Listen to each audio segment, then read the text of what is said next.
예, 그럼 또 연결해서 해보겠습니다. 해상도를 낮게 해놔가지고. 예. 자, 그래서 이제 여러분들이 조금 이런 부분들에 대한 것들을 엔지니어링 측면에서도 좀 이해를 하셔야 돼요. 왜냐하면 많은 그 분들이 이 트래킹이라고 하는 주제에서 왜 이렇게 해야 되는지를 많은 그 테크니션 관점에서는 이런 문제들을 이해를 못 하시기 때문에 이거를 이제 일부러 이렇게 문제화해서 쓰고 있는 거고요. 자, 그래서 트래킹 관련한 것의 개선책은 어떻게 하면 될까? 어떻게 하면 이 문제를 내가 그럴듯하게 해결할 수 있는가? 일반적인 산업용 로봇에서 이런 관점에 대해서 좀 얘기를 드리면, 인버스 키네마틱스 자체는 내부 코드는 모르겠지만 저희는 뭐 오픈을 해놨습니다만 제가 설명을 명확하게 안 드렸고요. 그 다음에는 유저들, 일반 사용자들을 위해서 여러분들이 쓰신 것처럼 인버스 키네마틱스라고 하는 펑션은 제공을 합니다. 자, 그리고 또 다른 측면은 뭐냐면은 컨트롤 게인이죠. 컨트롤 게인도 KP, KD라고 하는, 우리 예제에서는 뭐 P 컨트롤, KP 값만 수정을 했습니다만 무브 함수에서 KP 쪽 게인을 수정할 수 있도록 제가 열어놨죠. 자, 그래서 그러면 우리는 인버스 키네마틱스도 쓸 수 있고 컨트롤 숫자도 조정할 수 있고, 그 다음에 경로는 여러분들이 어차피 프로그래밍 뭐 C포스든 포지션이든 무브든 쓸 수가 있기 때문에 이 세 가지를 잘 조합을 하면은 생각보다 빠른 동그라미를 그린다라는 거를 이번 중간고사에서 여러분들이 느껴보신 겁니다. 그래서 여러분들 하신 것처럼 이 세 가지만 가지고 또 잘 조합을 하면 아주 완벽한 트래킹이라고 하는 것들은 조금 어렵겠지만, 그래도 이 세 가지를 조합을 하면 많은 산업용 로봇처럼, 이게 이제 산업용 로봇들이 택하고 있는 전략입니다. 그래서 산업용 로봇에서 하고 있는 것처럼 트래킹 문제에 대한 일부 보완이 가능하더라라는 사례가 되겠습니다. 그래서 뭐 패스는 어차피 여러분이 설계하시는 거고요. 그 다음에 수식은 제가 드렸고 중심 이동하는 부분은 얘기를 안 드렸는데 많은 학생들이 이거를 처음에 이해를 잘 못했던 것 같습니다. 그래서 아마 왜 이거를 예를 들면 여러분들이 잘 알고 계시는 것처럼 x제곱 더하기 y제곱은 r제곱 해서 y제곱은 예를 들면 플러스 마이너스 루트 r제곱 빼기 x제곱 이렇게 한 다음에 x를 여기서부터 여기까지 변화를 시키면 얘가 이렇게 그려질 거 아니에요, 그죠? 여러분들 이거 아마 고등학교 때 많이 보셨던 사례가 될 것 같습니다. 근데 왜 이런 방식으로 안 하고 아유 뜬금없이 갑자기 r 코사인 세타 그 다음에 r 사인 세타라고 하는 걸 쓰라고 했냐면요, 여러분들이 동그라미를 그리는 이 수식을 잘 이용을 하시면, 펜이 다 어디 갔냐? 잠시만요. 여기다. 우리가 이 동그라미를 그리기 위해서 전략이 두 가지가 사실 있는데요. 방금 얘기 드린 대로 x제곱 플러스 y제곱은 r제곱으로 하고, y는 플러스 마이너스 루트 r제곱 빼기 x제곱, 그리고 포문을 써서 x는 마이너스 r에서부터 2 플러스 r까지 뭐 대충 뭐 한 0.1 이렇게 증가시킬 수도 있겠죠. 그러면 그때 해당하는 y 값을 구해서 x하고 y를 구해서 뭔가 동그라미를 그릴 수도 있는데요. 이렇게 그림을 그린다라는 건 여러분들이 x가 0.1씩 늘어나는 거잖아요. 여기서부터 여기까지 이렇게 위에 뚜껑 그리고 마이너스인 거 써서 밑에 뚜껑을 이렇게 그릴 수가 있을 텐데, 뭐가 문제가 되냐면요, x가 고정적으로 늘어나죠. x가 이렇게 늘어나기 때문에 여기서 여기 갈 때는 되게 빨리 움직이게 되죠. 그리고 이렇게 움직일 때는 x에 대한 y 변화가 되게 적죠. 그래서 요 끝단이면 끝단일수록 x가 요만큼 움직이더라도 확 하고 y가 움직여야 되기 때문에 이 끝쪽이 속도가 다릅니다. 그래서 여긴 되게 빨리 움직여야 되고, 그 다음에 여기 조금씩 느려지다가 여기는 또 천천히 움직이다가 여긴 또 한 스텝 만에 빨리 움직여야 되기 때문에, 이거를 실제 로봇에서 그려보면, 이런 식으로 그려보면 여기는 되게 잘 그리는데 이게 이제 완벽한 원이라면요, 여긴 잘 그리지만 여기는 속도들이 빨라지기 때문에 이렇게 깨지는, 이런 식으로 깨지게 됩니다. 그래서 동그라미를 확실하게 그리기 위해서는 이렇게 x, y로 그 원의 방정식을 이용하지 않고 x는 r 코사인 세타, y는 r 사인 세타와 같은 식을 쓰게 되면 세타가 우리는 델타 세타가 10도씩 또는 뭐 5도씩 증가하기 때문에 그래도 일정하게 이 녀석들을 그릴 수가 있습니다. 이 각도를 그리는 거기 때문에 이 각도에 대한 호를 그리는 거기 때문에 호를 그리는 거기 때문에 되게 일정한 속도로 그리는 장면을 보실 수 있습니다. 그래서 일부러 이 부분은 원과 같은 걸 그릴 때 제가 알코사인 세타, 사인 세타를 쓰라고 얘기를 드렸던 겁니다. 그래서 이게 이제 이건 뭐 중간고사도 이미 끝난 거기 때문에 이게 중요한 게 아니라 실제로는 왜 이제 이런 트래킹 이슈들이 발생하면 어떤 문제가 있는지를 이 후속 자료에서 설명을 하기 위해서 이 문제를 드린 겁니다. 그래서 아예 답을 제가 공개를 해버렸기 때문에 이제 더 이상 숙제를 내셔봐야 아무 의미 없겠고요. 그래서 테스트 2라고 하는 예제가 어떻게 만들어져 있냐면 뭐 x, y, z 요 지점에서부터 시작해야 되고 여기는 400에 400이죠. 그래서 요 지점에서부터 시작할 거라 x 400, x는 그냥 똑같은 평면이니까 400이고 y는 100 더하기 400, 400에서 100만큼 가서 여기서 시작할 거고 z는 400에서 시작합니다. 그래서 이제 여러분들이 아마 이걸 그래프를 안 그려 보셨을 텐데 그래프를 제가 써서 피겨, 그림 하나 불러오고 클리어, 화면 지우고 그 다음에 C포스 해서 제 경우하고 여러분들 솔루션하고 어떤 분은 거의 똑같은데 어떤 분들은 많이 다른 경우가 있어요. 그래서 제가 한 첫 번째 개념은 뭐냐면 C포스를 써서 X, Y, Z 먼저 여기를 이동해라 라고 하는 것을 맨 먼저 시작을 하고요. 그 다음에는 Q 값은 각도 값은 0에서부터 365도까지 5도씩 이동을 해라 해서 여기서부터 여기까지 이렇게 그립니다. 파이썬의 경우에 360으로 해놓으면 355에서 멈춰버리기 때문에 365라고 하는 숫자 하나를 더 추가했고요. 이런 거는 사실 마이너한 문제입니다. 근데 이게 동그라미로 완벽하게 그리기 위해서 몇 가지 중요한 사항이 있어서 얘기를 드리려고 하고요. 그래서 XYZ는 앞서서 얘기 드린 대로 레디언 써서 잘 계산해서 대부분 큰 문제 없고요. 인버스 키네마틱스 써서 여기서 계산한 현재 각도 Q에 대해서 계산한 XYZ를 인버스에다 집어넣고 각도를 구해서 무브 명령을 호출했는데 KP 값에 해당하는 부분을 0.5로 좀 크게 놨습니다. 그래서 개인을 빨리 해서 빨리 그리려고 이걸 높게 했고 여기가 디폴트 값이 100이었는데 제 경우에 1 넣습니다. 그렇기 때문에 굉장히 빨라지죠. 1 넣으면은 한 스텝만 쫓아가기 때문에 뭔가 딜레이가 되고 있지만 이 부분이 1이었기 때문에 되게 빨라지고요. 중요한 건 이제 다 끝나고 나서 다시 move 명령을 써서 마지막 위치를 100스텝 동안 쫓아가도록 했습니다. 이게 의미하는 바가 뭔지 여러분들이 좀 요 끝단, 요 부분, 시작할 때와 끝나는 부분, 요 부분을 되게 중요하기 때문에 한번 관찰해 보도록 하겠습니다.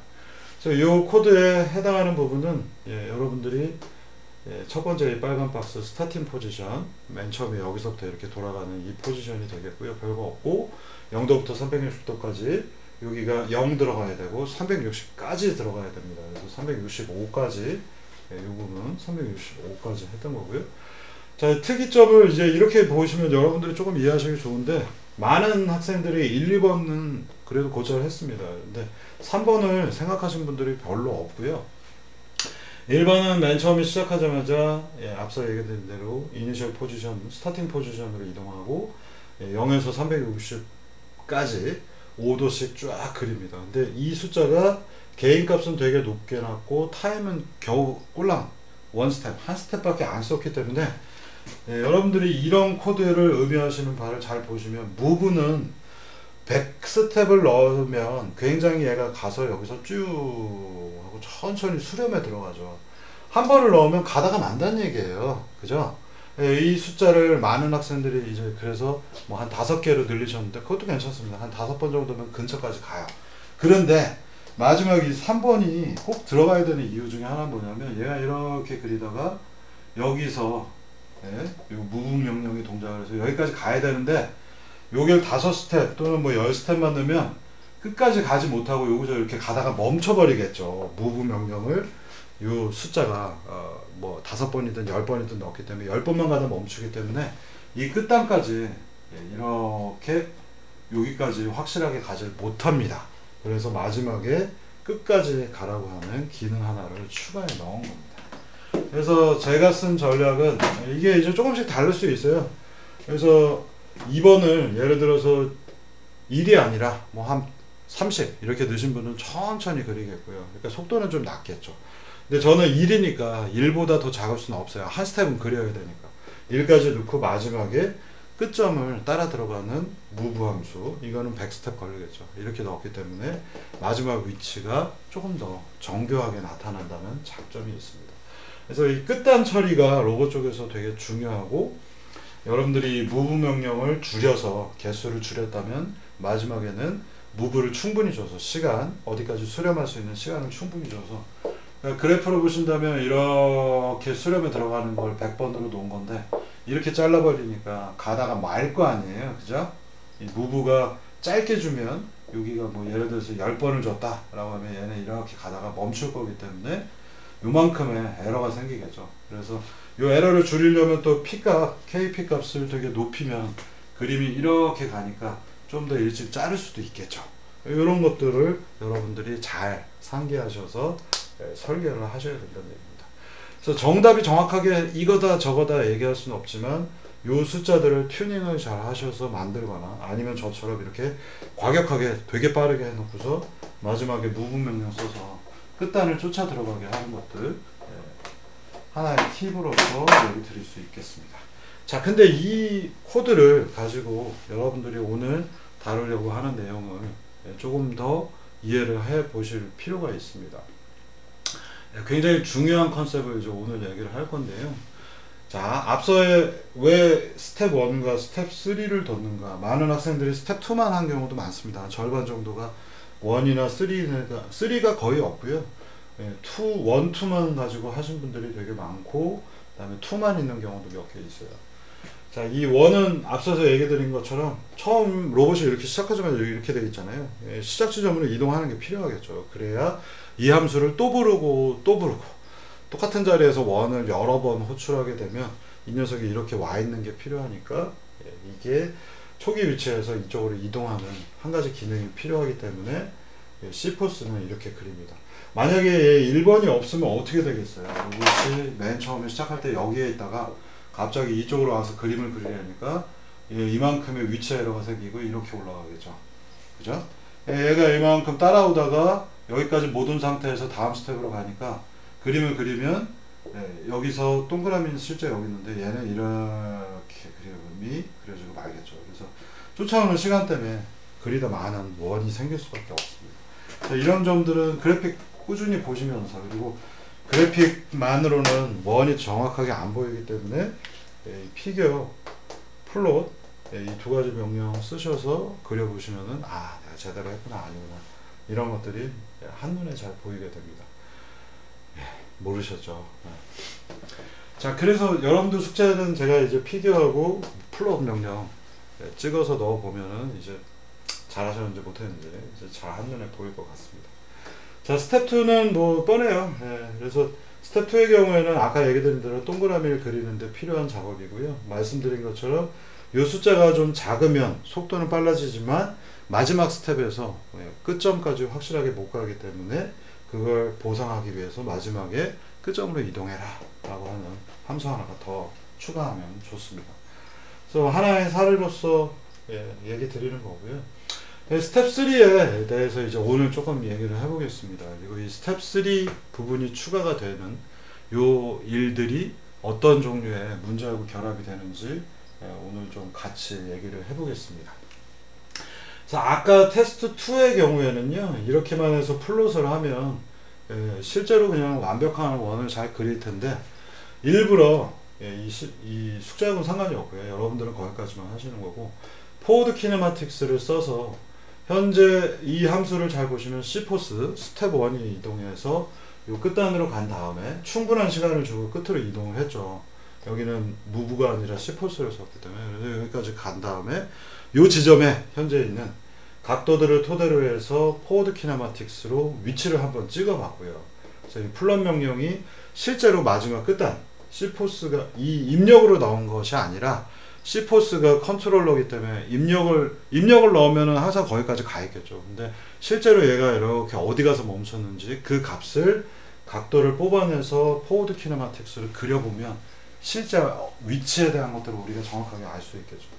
이거 마찬가지로 여기 중간중간도 전부 다 포워드 키네마틱스를 써서 이 move 명령이 끝난 다음에 각도를 토대로 해서 포워드 키네마틱스로 출력하고, 끝나고 나서도 포워드 키네마틱스로 출력을 해봤더니 생각보다 되게 이상한 그림이 그려집니다. 그리고 여러분들이 이런 현상이 왜 생길지 생각을 해보시라는 의미에서 그리고 오늘 얘기 드리기 되게 중요한 컨셉 하나 때문에 이 자료를 얘기를 드리겠습니다. 실제 지금 이 포워드 키네마틱스를 쓴 경우에 이 좌표를 확대를 해보면요, 이 부분을 해보면 이런 현상이 벌어집니다. 지금 C포스 스텝 1, 스텝 2, 뺑뺑이, 스텝 3, 마지막 보상. 자, 그러면 이제 이 그림을 이해를 하실 수 있겠죠. 여기가 스텝 1입니다. 그리고 이렇게 흘러가는 것들이 스텝 2의 시작이고, 마지막 끝단이 스텝 3의 영향 때문에 아주 정확하게 400, 500이라고 하는 좌표에 가 있는 거 보실 수가 있어요. 그래서 끝나는 지점은 최소한 마지막 스텝 3가 정확하게 무브가 동작을 했기 때문에 500에 400 좌표에 정확하게 가서 멈춰 있는 것을 보실 수 있습니다. 자, 그런데 지금 보시는 것처럼 이렇게 이상한 그림이 왜 그려졌을까요? 라고 하는 부분을 여러분들하고 한번 같이 얘기를 하기 위해서 이 자료를 만들었어요. 처음에 C포스가 동작을 했기 때문에 우리가 초기 위치인 500에 400에 0이라고 하는 위치에 로봇 8이 엔드 이펙터가 이렇게 잘 움직였을 거라고 생각했는데, 실제로 보니까 여기 C포스가 하고 나서 첫 번째 플롯을 했기 때문에 이 지점이 바로 스텝 1이 끝난 다음의 좌표입니다. 근데 실제로 지금 보시면은 400에 500에 가 있지 못하고요, 바로 이 좌표에 가 있지 못하고 여기 이만큼 떠 있어요. 에러가 있는 거죠. 에러가 있는 이유는 뭔가, 이 로봇은 인버스 키네마틱스를 제가 지난번 수업에서도 얘기 드렸지만 1000스텝 정도만 수치 해석적으로 돌리고 있어요. 그래서 에러가 조금씩 작은 에러들이 있죠. 그래서 C포스 명령을 쓰면 move 명령은 각도를 알고 있기 때문에 완벽하게 갈 수 있어요. 그래서 마지막 좌표를 완벽하게 이 녀석은 잘 갔는데, C포스의 경우에 인버스 키네마틱스가 있고 그 인버스 키네마틱스가 move 명령을 토대로 해서 이동하는데 무언가 C포스에서는 에러가 좀 있었단 얘기죠. 그래서 이 좌표에 오지 못하고 처음 시작 지점이 여기에서 시작을 했고요. 그리고 나서 스텝 2로 들어가면 0도에 대해서 XYZ, 그리고 각도가 0도일 때 다시 인버스 키네마틱스로 각도를 구하죠. 그리고 굉장히 짧은 시간만 1초라고 1한 스텝만큼만 큰 개인값으로 이동을 합니다. 그래서 실제 0도를 그린 스텝 2가 바로 이 부분이죠. 0도일 때가 여기에요. 이걸 조금 시간을 길게 줬다면, 1이 아니라 한 10, 20을 줬다면 이 녀석이 좀 더 요 지점으로 이동을 했을 텐데 한 스텝밖에 안 줬기 때문에 요만큼 가다 말았습니다. 좋은 성능이 아닌 거죠. 그림은 완벽해 보이지만 여기는 C포스 때문에 생긴 1번 지점, 그 다음에 0도 여기로 가라고 했는데 여기까지 가지 못하고 요만큼 가다가 끊겼어요. 그러니까 지금 개인값이 0.5였고 한 스텝만 갔기 때문에 이렇게 가지를 못하고 여기서 끊긴 상태입니다. 그리고 그 다음부터는 이제 한번 돌아서 Q값이 5도가 됐겠죠. 그래서 5도 형태로 여기까지 이렇게 이동하고 가요. 근데 이 루틴은 0.5에 2를 줬기 때문에 완벽하게 그 끝단으로 이동을 사실은 못한 겁니다.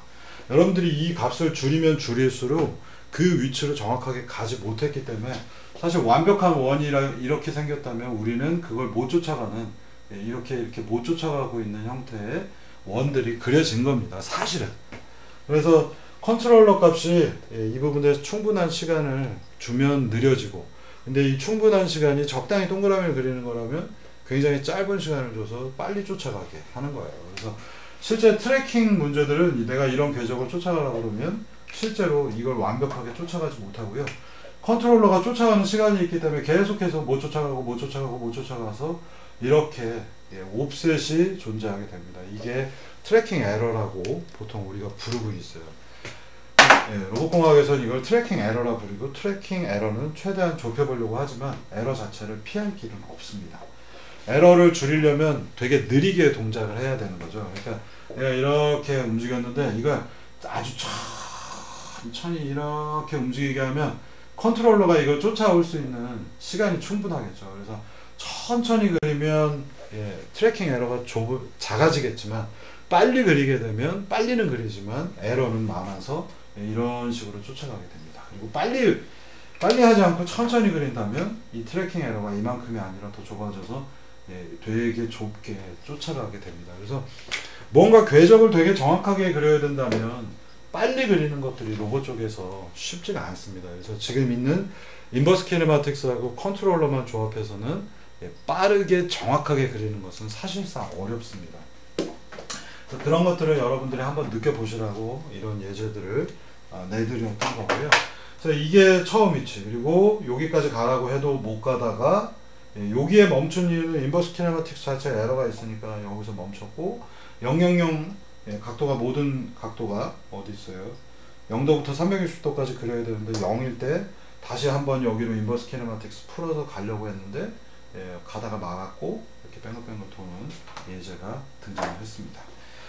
이런 문제를 왜 얘기를 드리냐면 실제로 산업용 로봇을 가지고 이론적으로는 확실하죠. 여러분들이 짜신 코드들도 대부분 이게 그럴듯하고 제가 스텝 1, 2, 3로 나눠서 설명드린 것들도 굉장히 그럴듯한데 실제로 확대를 해서 보거나 하면 이 부분이 되게 좁기 때문에 많은 경우에 잘 못 느끼지만 시작하는 지점, 끝나는 지점에서 뭔가 로봇들이 툭툭 튀는 현상들이 이렇게 보이곤 합니다. 그래서 시작과 끝이 항상 로봇 쪽의 문제고 오히려 스텝 2에서 뺑글뺑글 도는 것들은 마치 에러가 없는 것처럼 보여요. 여기 정확하게 500 통과했고 여기도 400 통과했고요. 그럴듯해 보이는데 시작과 끝부분은 그래도 스텝 3를 잡았는데 스텝 1을 같이 포함했음에도 불구하고 시작 지점은 에러가 좀 있는 것들을 보실 수 있겠습니다.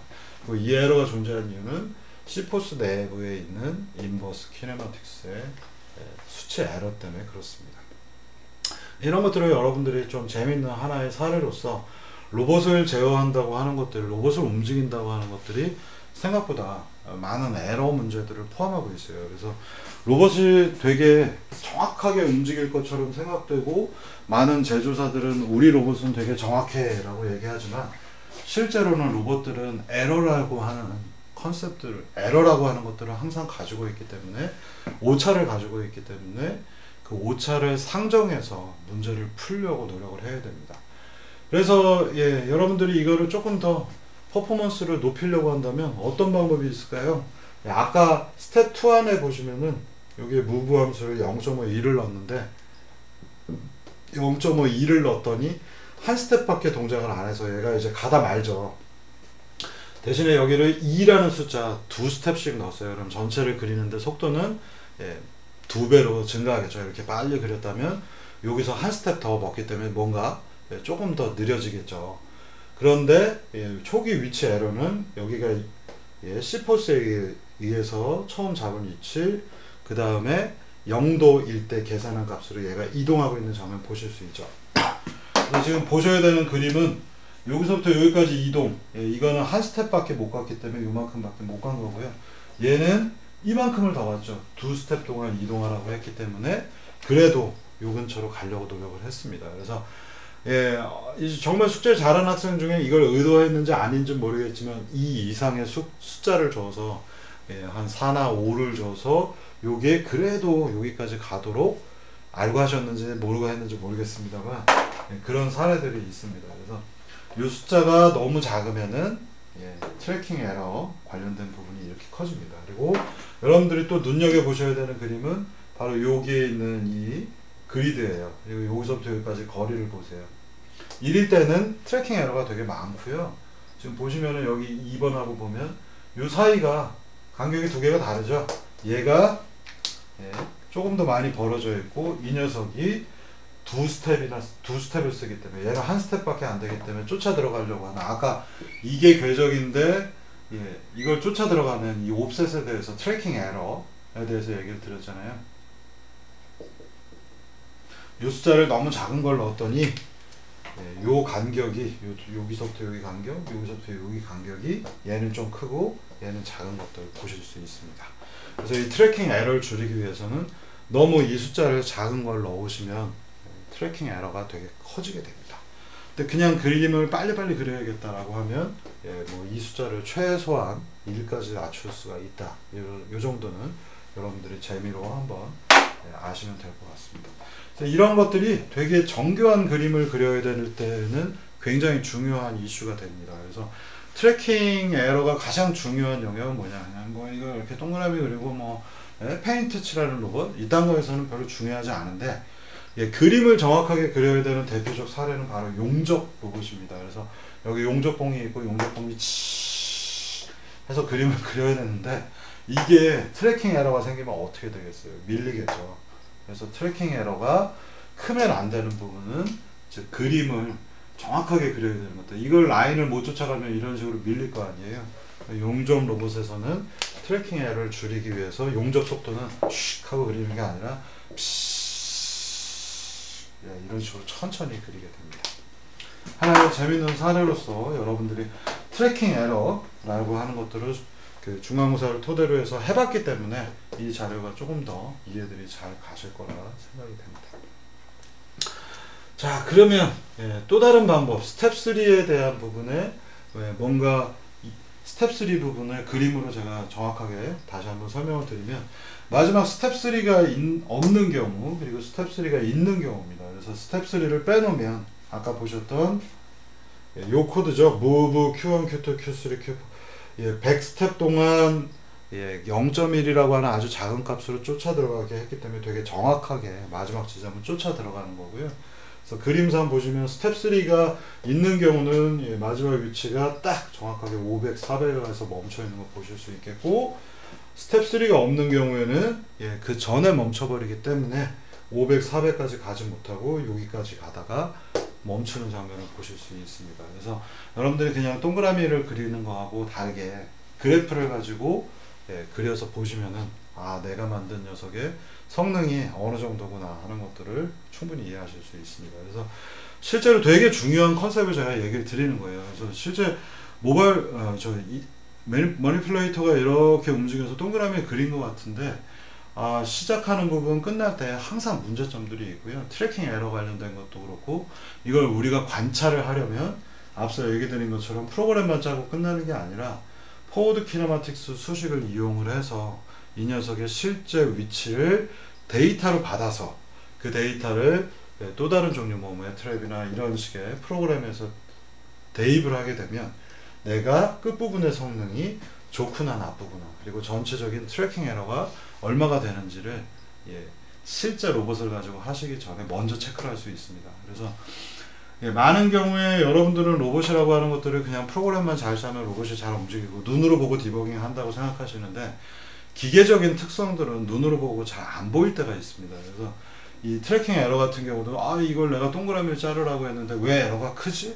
에러가 당연히 큰 겁니다. 그러니까 이런 식의 작업들이 추가적으로 들어가지 않는다면 에러가 되게 크기 때문에 로봇이 어딘가를 이렇게 그렸다면 그걸 마지막에 다 뭔가 로봇이 자르고 그리고 그걸 측정하는 게 아니라 로봇이 그리거나 자르고 있는 또는 용접을 하고 있는 그 행위를 만들어 놓고 궤적 데이터를 받아서 플롯을 찍어 보시면은 내가 원하는 대로 됐구나 아니구나를 현상을 보고 이 그래프를 보고 현상을 이해할 수 있기 때문에 반드시 이런 식의 그림을 그리는 작업들은 굉장히 중요한 작업입니다. 그래서 실제 눈으로 하기 전에 정말로 이런 식으로 시뮬레이션 하고 내가 짠 프로그램들이 제대로 동작할까 판단하고 나서 실제 로봇에다 대입하고, 물론 이제 시뮬레이션과 실제 로봇은 또 좀 성격이 다르겠죠.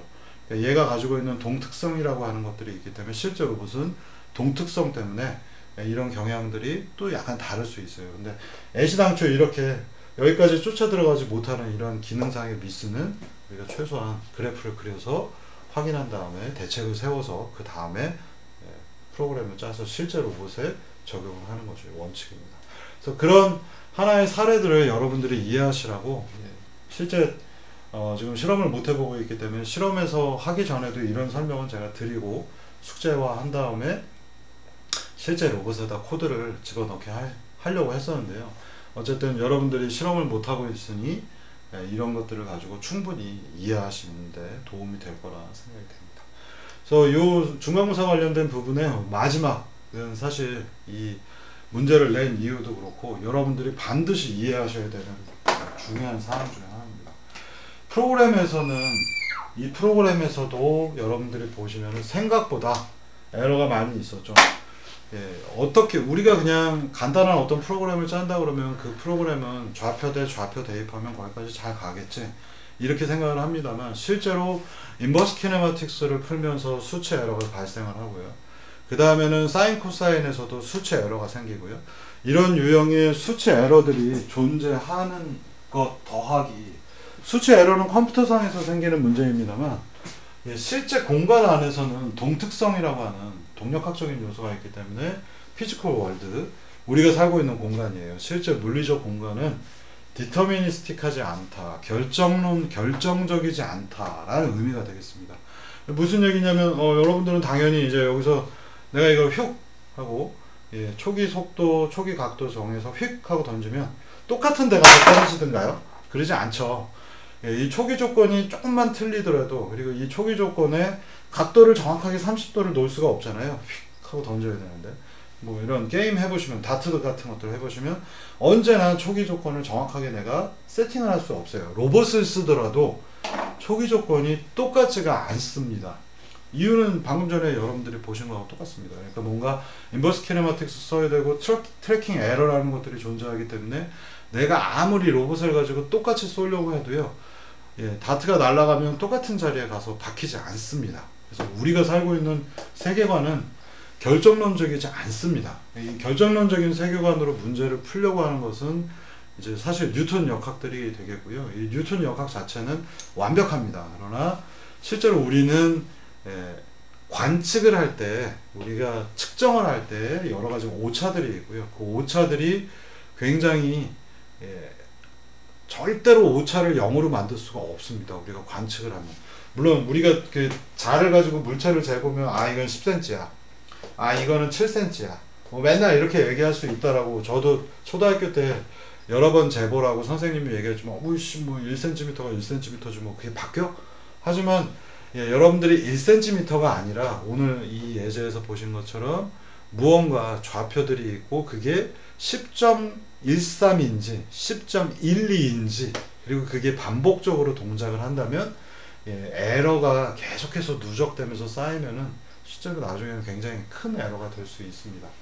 그래서 여러분들이 우리가 살고 있는 세계, 로봇 쪽에서 다루고 있는 세계는, 로봇은 지금 우리가 시뮬레이션을 하고 있지만 이 시뮬레이션조차도 에러들이 존재를 하고 있고요. 그 다음에 실제 공간은 더 큰 에러가 있기 때문에 모든 것들이 결정론적인, 결정이 되는 환경이 아닙니다. 그래서 이 에러가 있고, 그 에러는 uncertainty라고 하는 모호성 때문에 이 에러를 우리가 또 모델링을 해야 되는 거고요. 이 에러는 확률적인 요소에 의해서 결정이 난다라고 하면, 우리는 이러한 세상을 스토캐스틱 세상이라고 합니다. 그래서 스토캐스틱이 어딨나요?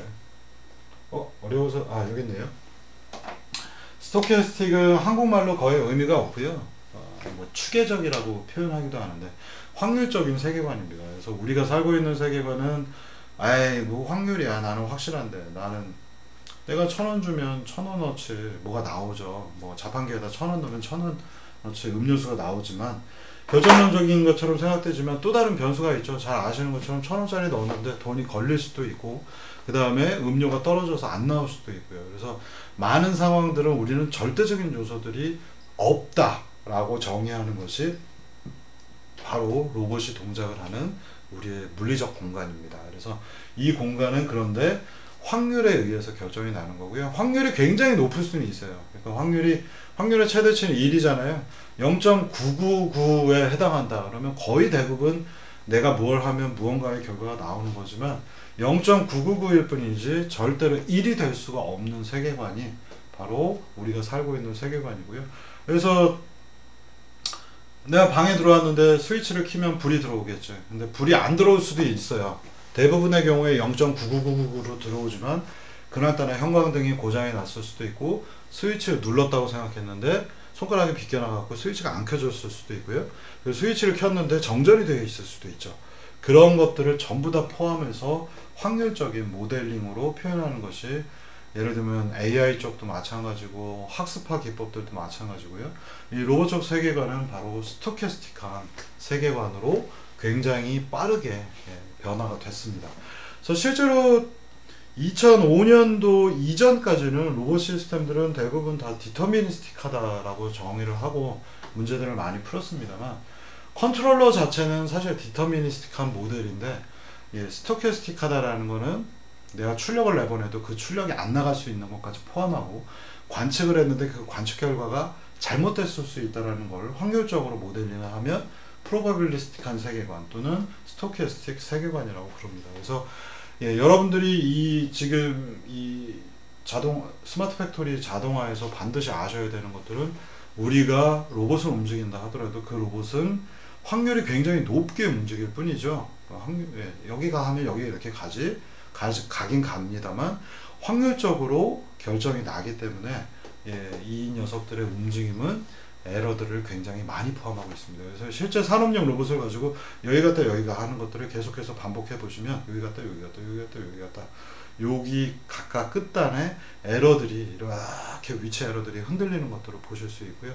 이 에러가 흔들리는 것들은 여러분들이 잘 알고 계시는 특정한 좌표, 여기에서 시작해서 여기 1까지 가, 그리고 다시 0에 와, 1에 가, 이렇게 왔다 갔다 해보면 이 부분에 1 근처에 많이 찍히지만 실제로 틀리는 좌표도 찍히고, 우리가 이것을 그림으로 그려본다면 여러분들이 고등학교 때 배우셨던 정교 분포, 가우시안 디스트리뷰션 하는 것을 보실 수 있습니다. 그래서 이 가우시안은 확률 밀도 함수죠. 이 자체가 확률은 아니고 확률 밀도 함수이기 때문에 일 주변에 되게 높을 뿐이고, 일 주변에 분포를 할 수 있는 가능성들이 있습니다. 이게 만약 디터미니스틱하다고 하면 0과 1인데, 확률 밀도 함수는 여기서 무한으로 치솟아 올라가야겠죠. 이런 것들이 로봇 쪽 분야에서 이 부분에서 내가 여길 가라고 했지만 그 경우에 흔들릴 수 있다는 가정을 필요로 한다는 것을 여러분들이 이해하셔야 실제 실습이나 실환경에서 로봇들이 이거 왜 이렇게 내가 할 때마다 다른 결과가 나오지?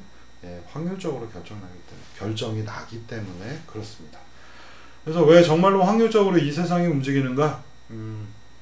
뭔가 인공지능, AI 쪽 필드하고 이론 물리학, 퀀텀, 양자역학 쪽하고 점점점 비슷해져 가고 있는데요.